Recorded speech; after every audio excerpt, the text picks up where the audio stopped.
Taste the Daily.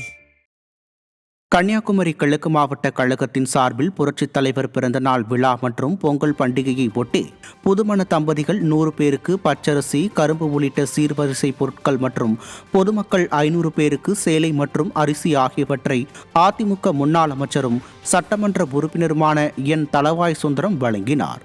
இதேபோல் விருதுநகர் மாவட்டம் ஸ்ரீவில்லிபுத்தூர் பேருந்து நிலையம் அருகே உள்ள புரட்சித் தலைவர் எம்ஜிஆரின் திருவுருவ சிலைக்கும், கிருஷ்ணன் கோவில் பகுதியில் உள்ள புரட்சித் தலைவரின் திருவுருவ படத்திற்கும் அதிமுக சட்டமன்ற உறுப்பினர் மான்ராஜ் தலைமையில் கழக நிர்வாகிகள் மாலை அணிவித்து மரியாதை செலுத்தினர்.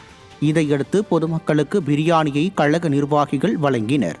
கோவை மாவட்டம் மேட்டுப்பாளையம் பேருந்து நிலையத்தின் முன்பு வைக்கப்பட்டிருந்த புரட்சித் தலைவரின் திருவுருவ படத்திற்கு கழக நிர்வாகிகள் மாலை அணிவித்து மரியாதை செலுத்தினர்.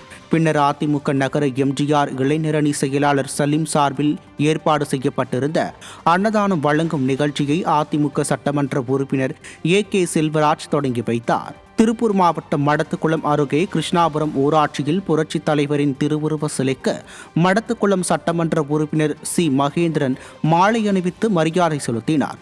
பின்னர் கழக கொடியை ஏற்றி வைத்து பொதுமக்களுக்கு இனிப்புகள் மற்றும் அன்னதானம் வழங்கினார். இதையடுத்து ஜல்லிப்பட்டி, போடிப்பட்டி உள்ளிட்ட பகுதிகளில் நடைபெற்ற புரட்சித் தலைவர் பிறந்த நாள் விழாவில் சட்டமன்ற உறுப்பினர் சி. மகேந்திரன் கழக கொடியேற்றி வைத்து இனிப்புகளை வழங்கினார். இந்நிகழ்ச்சிகளில் கழக நிர்வாகிகள் ஏராளமானோர் கலந்து கொண்டனர்.